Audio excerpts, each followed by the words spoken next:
Sholat isya kita berjamaah dan insya Allah akan dilanjutkan sholat tarawih. Untuk malam hari ini kajian akan disampaikan oleh beliau Bapak Nyati. Namun sebelumnya marilah kajian pada malam hari ini kita buka dulu terlebih dahulu dengan membaca basmalah bersama-sama. Kepada beliau Bapak Nyati, waktu dan pas kami persilakan. Wassalamualaikum warahmatullahi wabarakatuh.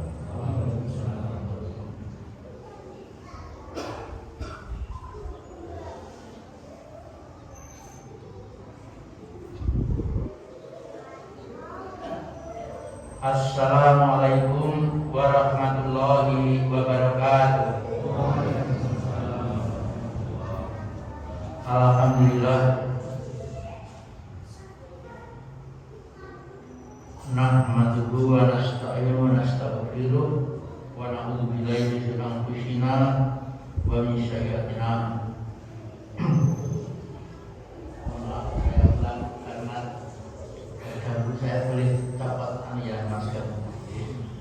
Nahmaduhu wa nasta'inuhu wa nastaghfiruh wa na'udzu billahi min syururi anfusina wa min sayyiati a'malina may yahdihillahu fala mudilla lahu wa may yudlil fala hadiya lahu. Asyhadu an la ilaha illallah wa asyhadu anna Muhammadar Rasulullah. Allahumma shalli ala Muhammad wa ala Muhammad. Amma ba'd. Jamaah Isya Masjid Al-Ghafur rahimahullah. Alhamdulillah hingga malam ke-9 ini insyaallah kita masih diberikan kekuatan oleh Allah untuk tetap bisa memakmurkan masjid kita yang tercinta. Mudah-mudahan semua yang hadir ini diberikan kekuatan untuk sampai akhir Ramadan bisa menyelesaikan dengan sempurna. Amin ya rabbal alamin. Sebagai rasa syukur kepada Allah, mari sama-sama kita untuk melakukan evaluasi amalan kita yang telah berjalan 8 hari. Kemudian nanti kita sama-sama untuk menapak hari berikutnya lebih bagus lagi. Ya, jamaah rahimakumullah. Sebagaimana kita dilahirkan adalah untuk beribadah. Dan semua kegiatan kita berarti harus punya nilai ibadah. Sejak kita bangun pagi sampai kembali ke kebaringan hendaknya punya nilai ibadah. Nah, terkait dengan hal itu, mari sama-sama kita coba. Apakah benar bahwa kehidupan kita ini telah bernilai ibadah? Sebelum kita dievaluasi oleh pengadilan akhirat, mari sebaiknya kita sama-sama untuk evaluasi diri. Misalnya, nama saya Nyadi Kasmarjo, umur 62 tahun 1 bulan 16 hari. Kalau menurut Imam Syafi'i, perhitungan amal ibadah kita itu dimulai ketika balik. Balik itu menurut Imam Syafi'i adalah usia 15 tahun. Tapi kalau Imam Hambali menghitungnya sejak usia 17 tahun.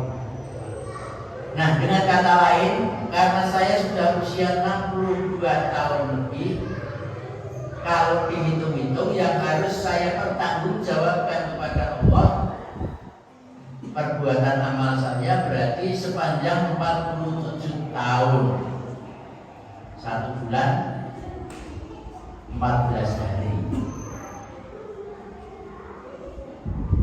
Kira-kira apakah benar bahwa semua itu bisa saya pertanggungjawabkan? Ternyata saya mendapat hidayah baru usia 26 tahun.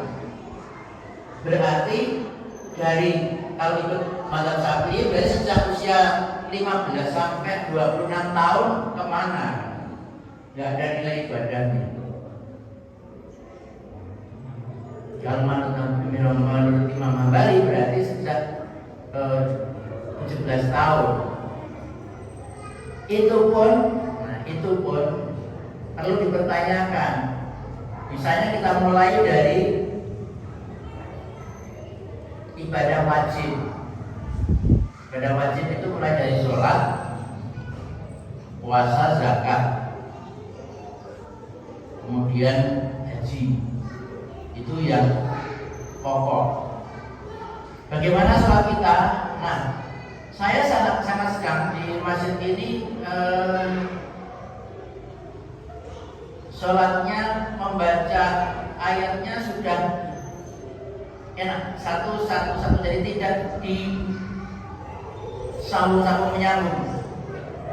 Karena saya mendapat pembelajaran sholat itu pertama dengan Pak Ibnu Juraimi, itu memang bacaannya seperti apa yang dilakukan di sini.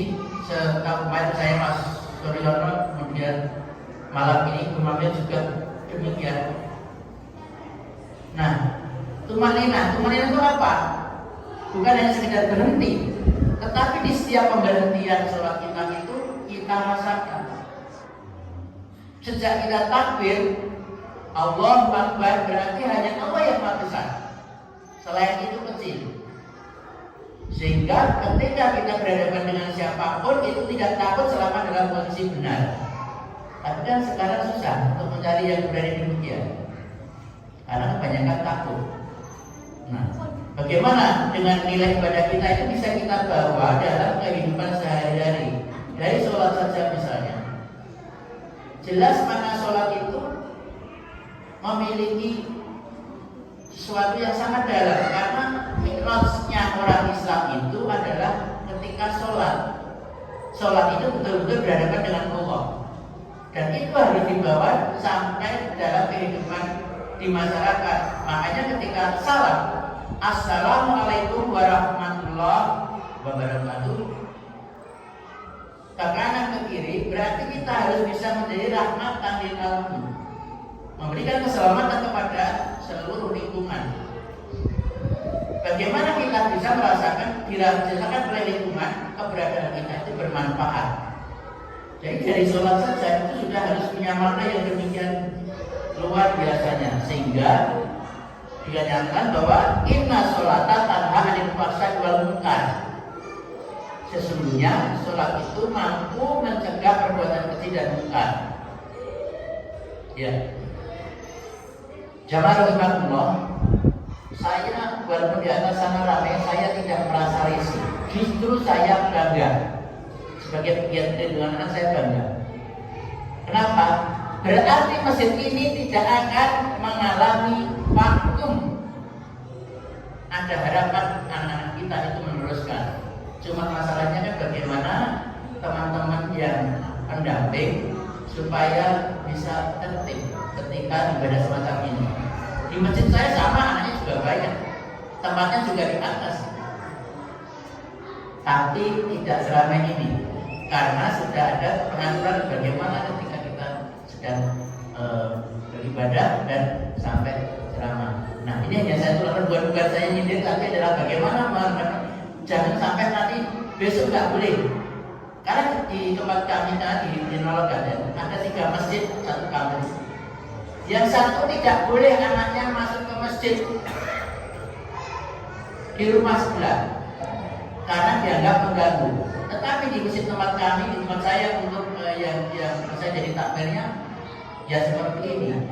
Kondisi masjid anak-anak ramai. Bagi saya tidak kecewa, justru senang. Berarti sebagai generasi ke depan masih mencintai masjid, hanya saja bagaimana mengelolanya. Nah, kemarin yang kita bicarakan hari Jumat sore di sini, saya mohon mungkin nanti takdir bisa menindaklanjuti. Saya siap untuk mendampingi beserta teman saya yang ada pertanyaan dari ibu-ibu, bagaimana pendampingannya terhadap anak-anak kita yang sudah terlanjur kecanduan gadget. Kebetulan tadi sore saya juga kemarin sore saya juga ngisi di Patung bersama dengan teman yang memang ahlinya untuk kaitan dengan IT itu, siap bersama-sama nanti mendampingi di Sumberan ini, insya Allah.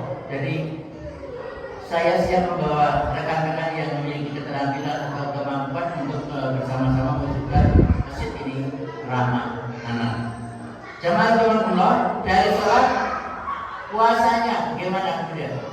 Puasa kita lakukan apakah sudah memiliki penambahan nilai-nilai yang tercapai di dalam diri kita masing-masing? Nah, kemudian berikutnya adalah kita masuk pada ibadah yang sunnah. Sunnah mulai dari ibadah-ibadah sholat rawatib yang menyertai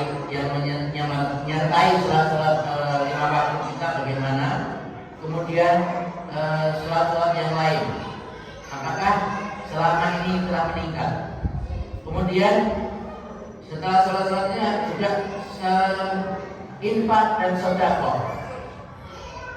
Infak kita bagaimana?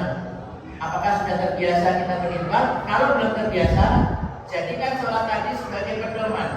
Maksudnya setiap hari usahakan bisa datang ke masjid minimal sekali, syukur 5 kali sehari. Bapak kami bekerja yang masjid terdekat. Jadi kalau panasnya bekerja masjid terdekat, karena ada alasan untuk tidak ketemu dengan masjid. Usahakan sehari sekali itu memulai dengan infak, entah seberapa, 1.000, 2.000, 5.000 silakan, sekemampuan masing-masing. Sehingga kalau hari itu mengawali dengan syukur sudah infak, itu ada rasa kita bersuka cita dalam hati kita bahwa kita telah mulai hidup dengan memberikan rezeki kita untuk berinfak. Kemudian amalan yang lain adalah doa-doa. Bagaimana? Apakah setiap kita mulai dari tidur sudah berdoa, akan tidur sudah berdoa, bangun tidur berdoa, ke tempat kamar kecil berdoa, keluar juga berdoa dan seterusnya, sehingga seluruh kegiatan kita punya nilai ibadah. Nah, kemudian dari ibadah baik makruh dan ghair makruh, wajib dan sunnah itu, apakah sudah merubah akhlak kita? Akhlak di mana? Akhlak dalam keluarga, akhlak bertetangga, kemudian akhlak ketika bekerja.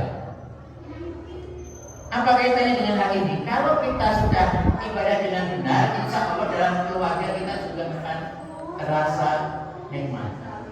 Di dalam bertetangga juga demikian. Kalau ibadah kita benar, insya Allah dengan tetangga, apapun tetangga kita itu seperti apapun, itu akan terasa tidak ada masalah. Bahkan, mohon maaf bukan kutujuk, lingkungan saya kebetulan adalah 40%, 40% adalah non-Muslim, Katolik dan Kristen. Tetapi kami bisa hidup rukun tanpa sesuatu hal yang tadi sampai menjadi betul toleransi itu terwujud. Dan bahkan tetangga saya yang termasuk aktivis gereja, kalau pergi keluar kota pun kuncinya, kunci rumah itu dititipkan ke rumah saya. Karena begitu percayanya dengan tetangga yang beda agama. Bagaimana dengan bekerja? Nah, nasihat para ulama, kalau kita sudah mendapatkan orang yang taat, sholatnya benar, kita tidak akan pas-pas punya karyawan, kita punya teman bekerja, kita tidak punya ada rasa pas-pas.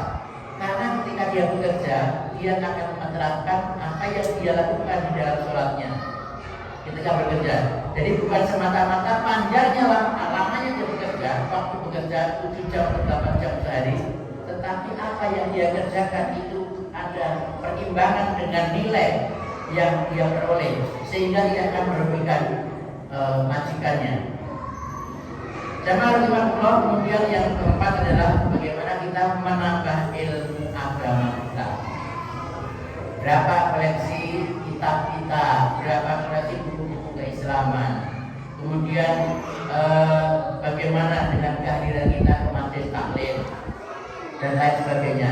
Nah, Pak, nggak ada anggaran untuk buat beli buku. Sekarang yang punya HP bisa download e-book Islam, buku-buku Islam yang diwujudkan dalam bentuk e-book elektronik. Jadi sudah PDF sangat banyak. Juga demikian juga untuk mendengarkan tausiah-tausiah dari ustaz-ustaz yang luar biasa yang kaliber internasional maupun nasional, itu daripada mendengarkan saya lebih cepat ilmu lawannya dengan ustaz-ustaz yang ada di YouTube, puas dan sebagainya. Kemudian yang kelima adalah baca Al-Quran. Nah, ini adalah salah satu juga sesuatu yang akan mendekatkan diri kita kepada Allah. Maka kalau kita juga untuk menambah hafalan, bagaimana menambahnya? Nah, dengan HP yang kita miliki kita bisa juga sambil apa-apa saja, kecuali di tempat yang tidak boleh, kita bisa memperdengarkan bacaan lantunan ayat-ayat Al-Quran, sehingga sering yang kita mendengarkan itu akan menjadi lebih enak. Bahkan mohon maaf, ketika kita menjelang tidur pun kita bisa menghidupkan beberapa timer. Insya Allah kita akan setiap saat akan mendapatkan kemudahan-kemudahan di dalam menambahkan amal kita. Dan yang terakhir adalah dakwah. Kalau kita sudah mendapatkan pelajarannya, sudah memperoleh sesuatunya itu, apakah itu sudah kita keluarkan? Kemana? Ke keluarga, kemudian ke tetangga. Berani nggak mengajak tetangga kita untuk berangkat ke masjid yang dia belum ke masjid? Jangan sampai bukan urusanku, ini urusan kita. Kita kan diperintahkan sampaikan walaupun hanya satu ayat, kalimatnya adalah ayat. Nah, jamaah rahmatullah, itulah yang saya sampaikan pada kesempatan ini. Mudah-mudahan dengan mengevaluasi amal harian kita selama 8 hari ini, kita bisa menambah ke hari-hari berikutnya menjadi lebih baik. Pak, insya Allah, mari kita sempurnakan ibadah Ramadan kita yang masih tersisa. Insya Allah karena 8 hari masih 22 hari. Karena insya Allah kita yang memulai hari Sabtu, insya Allah kita akan berpuasa selama 30 hari. Demikian, wabillahi taufiq wal hidayah. Assalamualaikum warahmatullahi wabarakatuh.